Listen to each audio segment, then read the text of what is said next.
ಏನು 5ನೇ ತಾರೀಕು ಕಾಂಗ್ರೆಸ್ ಸರ್ಕಾರದ ಕಲ್ಯಾಣ ಜನಕಲ್ಯಾಣ ಸ್ವಾಭಿಮಾನಿ ಸಮಾವೇಶ ಅಂತ ಏನು ಮಾಡ್ತಾ ಇದ್ದಾರೆ, ಆ ಒಂದು ವಿಚಾರವಾಗಿ ನಾವು ಪತ್ರಿಕಾಗೋಷ್ಠಿಗೆ ನಮ್ಮ ಪಕ್ಷದ ವತಿಯಿಂದ ನಾವೆಲ್ಲರೂ ಕೂಡ ಪಕ್ಷದ ಮುಖಂಡರೆಲ್ಲ ಸೇರಿ ಇವತ್ತೊಂದು ಪತ್ರಿಕಾಗೋಷ್ಠಿ ಕರೆದಂಥದ್ದು. ಉದ್ದೇಶ ಇವತ್ತು ತಮಗೆ ಗೊತ್ತಿರೋಂಗೆ ಏನು ರಾಜ್ಯ ಸರ್ಕಾರ ಸಿದ್ದರಾಮಯ್ಯ ಮತ್ತು ಡಿ ಕೆ ಶಿವಕುಮಾರ್ ಅವರ ನೇತೃತ್ವದ ಕಾಂಗ್ರೆಸ್ ಸರ್ಕಾರ ಇವತ್ತು ದಿವಾಳಿಯಾಗಿ ಹೋಗಿದೆ. ದಿವಾಳಿ ಆದರೂ ಕೂಡ ಅವರು ಸರ್ಕಾರವನ್ನು ಏನು ಅವರು ಕಲ್ಯಾಣ ಮಾಡಿದ್ದೀವಿ, ಜನ ಕಲ್ಯಾಣ ಮಾಡಿದ್ದೀವಿ ಅಂತ ಏನು ಸುಳ್ಳನ್ನು ಹೇಳ್ಕೊಂಡು ಇವತ್ತು ಏನು ಸ್ವಾಭಿಮಾನಿ ಸಮಾವೇಶ ಹಾಸನಲ್ಲಿ ಮಾಡ್ತಾರೆ, ಅದನ್ನು ನಾವು ನಮ್ಮ JDS ಪಕ್ಷದಿಂದ ನಾವೆಲ್ಲರೂ ಕೂಡ ಖಂಡಿಸ್ತಾ ಇದ್ದೀವಿ. ಉದ್ದೇಶ ಈಗಾಗಲೇ ಡಿ ಕೆ ಶಿವಕುಮಾರ್ ನನ್ನ ಹೇಳ್ತಾ ಇದ್ರು, ಏನು 3 ಬೈ ಎಲೆಕ್ಷನ್ ಗೆದ್ದಿದ್ದೀವಿ, ಇವತ್ತು ಮಂಡ್ಯದಲ್ಲೂ ಕೂಡ ಒಬ್ಬರು ಮಾತ್ರ JDS ಶಾಸಕರು, ಇನ್ನು ಉಳಿದಂತೆ ಎಲ್ಲ ಕಾಂಗ್ರೆಸ್ ಶಾಸಕರಿದ್ದಾರೆ. ಹಳೆ ಮೈಸೂರು ಭಾಗದಲ್ಲೂ ಕೂಡ ನಾವೆಲ್ಲ ಕಾಂಗ್ರೆಸ್ ಶಾಸಕರು ಹೆಚ್ಚಿನ ಸಂಖ್ಯೆಯಲ್ಲಿದ್ದೀವಿ. ಇವತ್ತು ಹಾಸನಲ್ಲಿ ಮಾಡ್ತಾರೆ. ಉದ್ದೇಶ ಹಾಸನ ಜಿಲ್ಲೆಯಲ್ಲಿ ಒಬ್ಬರು ಕಾಂಗ್ರೆಸ್ ಶಾಸಕರಿದ್ದಾರೆ. ಹಾಗಾಗಿ ಎಲ್ಲೋ ಒಂದು ಕಡೆ ಶಕ್ತಿ ತುಂಬುವಂಥ ಕೆಲಸ ಮಾಡ್ತಾ ಇದ್ದಿಂದ ಈ ನಿಟ್ಟಿನಲ್ಲಿ ನಾವು ಕಾಂಗ್ರೆಸ್ ಸಮಾವೇಶನ ಮಾಡ್ತೀವಿ ಅಂತ ಕೂಡ ಹೇಳಿದ್ದಾರೆ. ಎಲ್ಲ ಒಂದು ಕಡೆ ಹಾಸ್ಯಾಸ್ಪದ ಆಗುತ್ತೆ. ಇವತ್ತು ಹಾಸನ ಜಿಲ್ಲೆಯಲ್ಲಿ ಯಾವುದೇ ಅಭಿವೃದ್ಧಿ ಕಾಮಗಾರಿಗಳಿಗೆ ಕೆಲಸಗಳಿಗೆ ಏನು ಅನುದಾನ ಬಿಡುಗಡೆ ಮಾಡಿದ್ದಾರೆ ಅಂತ ಅವರು ದಯಮಾಡಿ 5ನೇ ತಾರೀಕು ಅವ್ರು ಹೇಳಬೇಕಾಗತ್ತೆ. ಸಿದ್ದರಾಮಯ್ಯವರು ಮತ್ತು ಡಿ ಕೆ ಶಿವಕುಮಾರ್ ಇಬ್ಬರೂ ಕೂಡ ನಾವು ನಮ್ಮ ಹಾಸನ ಜಿಲ್ಲೆಯ ಪರವಾಗಿ ನಾನು ಕೇಳಕ್ಕೆ ಬಯಸ್ತಾ ಇದ್ದೀನಿ, ಹಾಸನ ಜಿಲ್ಲೆಗೆ ಯಾವ ಅಭಿವೃದ್ಧಿಗೆ ಅನುದಾನ ಬಿಡುಗಡೆ ಮಾಡಿದ್ದಾರೆ ಅಂತ ದಯಮಾಡಿ ಹೇಳಬೇಕಾಗುತ್ತೆ. ಇವತ್ತು ಹಾಸನಲ್ಲಿ ಏನು ಸಮಾವೇಶ ಮಾಡಲಿಕ್ಕೆ ಇಟ್ಕೊಂಡಿದ್ದಾರೆ ಜನಕಲ್ಯಾಣ ಸ್ವಾಭಿಮಾನಿ ಸಮಾವೇಶ ಅಂತ, ಇವತ್ತು ಹಾಸನ ಜಿಲ್ಲೆಗೆ ಕಳೆದ ಏನು ಬಡ್ಜೆಟಲ್ಲಿ ಸನ್ಮಾನ್ಯ ಸಿದ್ದರಾಮಯ್ಯವರು ಮುಖ್ಯಮಂತ್ರಿಗಳು ಹೇಳಿದರು, ಏನು ಕಾಮಗಾರಿಗಳು ನಡೀತಾ ಇದೆ ಅದು ಏರ್ಪೋರ್ಟ್ ಸಂಬಂಧಪಟ್ಟಂಗೆ ಇರ್ಬೋದು, ಹೊಸ DC ಕಚೇರಿ ಇರ್ಬೋದು, ಮತ್ತು ಹೊಸ ನಮ್ಮ ತಾಲೂಕು ಆಫೀಸ್ ಕಚೇರಿ ಇರ್ಬೋದು, ಮತ್ತು ಹೊಸ ನಮ್ಮ ಫ್ಲೈಓವರ್ ಇರ್ಬೋದು, ಹಲವಾರು ಕೆಲಸ ಕಾಮಗಾರಿಗಳಿಗೆ, ಅದು ಕಟ್ಟಡ ಸಂಬಂಧಪಟ್ಟಂಗೆ ಆಸ್ಪತ್ರೆ ನಮ್ಮದು ಏನು ಮಲ್ಟಿ ಸ್ಪೆಷಾಲಿಟಿ ಆಸ್ಪತ್ರೆ ಇರ್ಬೋದು, ಇವೆಲ್ಲ ಕಾಮಗಾರಿಗಳಿಗೆ ಕಟ್ಟಡ ಕಾಮಗಾರಿಗಳಿಗೆ ನಾವು ಮುಂದುವರಿಸ್ತೀವಿ, ಕಾಮಗಾರಿಗಳನ್ನ ನಿಲ್ಲಿಸಲ್ಲ ಅಂತ ಹೇಳಿದರು. ಆದರೆ ಯಾವುದೋ ಅನುದಾನ ಕೂಡ ಬಂದಿಲ್ಲ, ಪೂರ್ಣಗೊಳಿಸೋಕ್ಕೂ ಕೂಡ ಅದು ಆಗ್ತಾ ಇಲ್ಲ, ಕೆಲಸ ಕೂಡ ಸ್ಥಗಿತವಾಗಿದೆ. ಹಾಗಾಗಿ ಸನ್ಮಾನ್ಯ ಮುಖ್ಯಮಂತ್ರಿಗಳು ಮತ್ತು ಉಪಮುಖ್ಯಮಂತ್ರಿಗಳು ಈ ಒಂದು ವಿಚಾರ ಹಾಸನ ಜಿಲ್ಲೆಯ ಒಂದು ವಿಚಾರವಾಗಿ ಪ್ರತಿಯೊಬ್ಬರು ಶಾಸಕರು ಕೂಡ ನಿನ್ನೆ ಕೂಡ ಮಾನ್ಯ ಲಿಂಗೇಶ್ ಅವರು ಇರ್ಬೋದು, ನಾವೆಲ್ಲ ಕೂಡ ನಮ್ಮ ಇವರು ಬೇಲೂರು ಶಾಸಕರಂತ ನಮ್ಮ ಸುರೇಶ್ ಅವರೆಲ್ಲ ಕೂಡ ಒಟ್ಟಿಗೆ ಸೇರಿ ಪತ್ರಿಕಾಗೋಷ್ಠಿ ಮಾಡಬೇಕು ಅಂತ ಇದ್ವಿ. ಆದರೆ ಅವರು ಕೆಲಸದ ಒಂದು ಒತ್ತಡದಿಂದ ಅವರು ಹೊರಗಡೆ ಹೋದರು.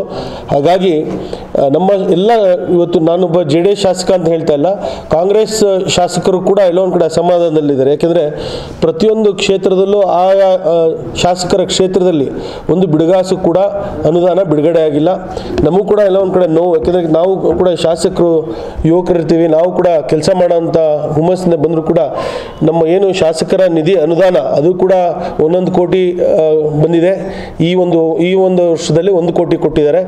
ಅದನ್ನು ಕೂಡ ಎಲ್ಲ ಒಂದು ಕಡೆ ವಿಳಂಬ ಆಗ್ತಾ ಇದೆ. ಆ ನಿಟ್ಟಿನಲ್ಲಿ ನಾವು ಕೂಡ ಒಬ್ಬ ಶಾಸಕನಾಗಿ ಭಾಳ ಖಂಡಿಸ್ತಾ ಇದ್ದೀವಿ. ಈ ಒಂದು ಸರ್ಕಾರದ ನಡೆ ನಮ್ಮ ಅಭಿವೃದ್ಧಿಗೆ ಕಾಮಗಾರಿಗಳಿಗೆ ಶೀಘ್ರದಲ್ಲೇ ಅನುದಾನ ಬಿಡುಗಡೆ ಮಾಡಬೇಕು. ವಿಶೇಷವಾಗಿ ಹಾಸನ ಜಿಲ್ಲೆ, ಅದು ಹಾಸನ ವಿಧಾನಸಭಾ ಕ್ಷೇತ್ರ ನಮ್ಮ ಹೆಡ್ ಕ್ವಾರ್ಟರ್ಸ್, ಅದರಿಂದ ಹಲವಾರು ಕೆಲಸ ಕಾಮಗಾರಿಗಳು ಇವತ್ತು ಮಳೆ ಹಾನಿಯಿಂದ ಸುಮಾರು 80ಕ್ಕೂ ಹೆಚ್ಚು ಮನೆ, 100ಕ್ಕೂ ಹೆಚ್ಚು ಮನೆ ಹಾಸನ ಕ್ಷೇತ್ರ ವಿಧಾನಸಭಾ ಕ್ಷೇತ್ರದಲ್ಲಿ ಮಳೆ ಹಾನಿಯಿಂದ ಬಿದ್ದೋಗುವಂಥ ಕೆಲಸ ಆಗಿದೆ. ಇವತ್ತು ರಸ್ತೆ ಗುಂಡಿಗಳು ಮುಚ್ಚುವಂಥ ಕೆಲಸಗಳು ಕೂಡ ಭಾಳಷ್ಟು ಕಷ್ಟ ಆಗಿದೆ. ಇವತ್ತು PWD ಮೇಂಟೆನೆನ್ಸ್ಗೂ ಕೂಡ ಹಣ ಕೊಟ್ಟಿಲ್ಲ, ಇವತ್ತು ರಸ್ತೆ ಒಂದು ದುರಸ್ತಿಗೂ ಕೂಡ. ಹಾಗಾಗಿ ಎಲ್ಲ ಒಂದು ಕಡೆ ಶಾಸಕರು ಕೂಡ ನಮ್ಮ ಕ್ಷೇತ್ರದಲ್ಲಿ ನಾವು ಜನಸಾಮಾನ್ಯರಿಗೆ ನಾವು ಕೂಡ ಕೆಲಸ ಕಾಮಗಾರಿಗಳನ್ನ ಹೇಳೋಂಥದ್ದು ಭಾಳ ಕಷ್ಟ ಆಗಿದೆ. ಹಾಗಾಗಿ ನಾನು ಏನು ಸಮಾವೇಶ ಮಾಡ್ತಾ ಇದ್ದಾರೆ ಅದನ್ನು ನಾವೆಲ್ಲ ನಮ್ಮ ಪಕ್ಷದ ವತಿಯಿಂದ ನಾವು ಸಾರ್ವಜನಿಕರ ವತಿಯಿಂದ ಖಂಡಿಸ್ತಾ ಇದ್ದೀವಿ. ಈ ಶೀಘ್ರದಲ್ಲೇ ಇಂಥ ಒಂದು ಕಾರ್ಯಕ್ರಮ ಮಾಡೋಂಥದ್ದು ರದ್ದು ಮಾಡಬೇಕು. ಯಾಕೆಂದರೆ ಏನು ಜನಕಲ್ಯಾಣ ಸ್ವಾಭಿಮಾನಿ ಸಮಾವೇಶ ಅಂತ ಮಾಡಿ ಅವರ ಒಂದು ಸಾಧನೆಗಳನ್ನ ಹೇಳೋಂಥದ್ದು ಹಾಸನ ಜಿಲ್ಲೆಗೆ, ವಿಶೇಷವಾಗಿ ಹಾಸನ ವಿಧಾನಸಭಾ ಕ್ಷೇತ್ರ ಇರ್ಬೋದು, ಹಾಸನ ಜಿಲ್ಲೆಗೆ ಶೂನ್ಯ, ಈ ಸರ್ಕಾರದ ಸಾಧನೆ ಶೂನ್ಯ. ಹಾಗಾಗಿ ಇದೊಂದು ನಾಚಿಕೆಗೇಡಬೇಕಾಗುತ್ತೆ ಕಾಂಗ್ರೆಸ್ ಸರ್ಕಾರ ಮತ್ತು ಕಾಂಗ್ರೆಸ್ ನಾಯಕರುಗಳಿಗೆ. ಅದು ಹಾಸನಲ್ಲಿ ಬಂದು ಮಾಡ್ತಾ ಇರೋಂಥದ್ದು ಒಂದು ಭಾಳ ಒಂದು ಬೇಸರದ ಸಂಗತಿ ಹಾಸನ ಜಿಲ್ಲೆಯೂ ಕೂಡ ಅಂತ ನಾನು ಭಾವಿಸ್ತಾ ಇದ್ದೇನೆ. ಹಾಗಾಗಿ ತಮ್ಮ ಮೂಲಕ ಮನವಿಯನ್ನು ಮಾಡ್ತಾ ಇದ್ದೀನಿ ಸರ್ಕಾರಕ್ಕೆ, ಈ ಶೀಘ್ರದಲ್ಲೇ ನಮ್ಮ ಹಾಸನ ಜಿಲ್ಲೆಗೆ ಏನು ಕಾಮಗಾರಿಗಳು ಸ್ಥಗಿತಗೊಂಡಿದೆ ಅದನ್ನು ಸಂಪೂರ್ಣಗೊಳಿಸಬೇಕು ಅಂತ ತಮ್ಮ ಮೂಲಕ ಕೂಡ ನಾನು ಮನವಿಯನ್ನು ಮಾಡ್ತಾ ಇದ್ದೀನಿ. ಸರ್ ರದ್ದು ಅಂದರೆ ಅವ್ರು ಮಾಡ್ತಾ ಇದ್ದಾರಲ್ಲ, ಹಾಸನ ಜಿಲ್ಲೆಗೆ ಏನು ಅನುದಾನ ಬಿಡುಗಡೆ ಮಾಡಿದ್ದಾರೆ ಅದನ್ನು ಅವರು ಹೇಳಿ ಆಮೇಲೆ ಅವರು ಸಮಾವೇಶದಲ್ಲೇ ಮಾಡಲಿ ಅಂತ ಹೇಳ್ತಾರೆ ಬಯಸ್ತೇನೆ. ಪಕ್ಷದ ವತಿಯಿಂದನೇ ಸರ್ಕಾರದ ಸಾಧನೆ ಮತ್ತು ಜನಕಲ್ಯಾಣ ಏನು ಸ್ವಾಭಿಮಾನಿ ಸಾಧನೆ ಅಂತ ಹೇಳ್ತಾ ಇದ್ದಾರಲ್ಲ, ಏನು ನಮ್ಮ ತಾವೇ ನೋಡಿದಿರಿ ಈಗ ಸಾಲ್ಗಮೆ ರಸ್ತೆ ಇರ್ಬೋದು, ಹಲವಾರು ರಸ್ತೆಗಳು ಮಳೆ ಇವತ್ತು ಜಾಸ್ತಿ ಆಗಿದ್ದರಿಂದ ಎಲ್ಲ ರಸ್ತೆಗಳು ಕೂಡ ಗುಂಡಿ ಬಿದ್ದಿದೆ.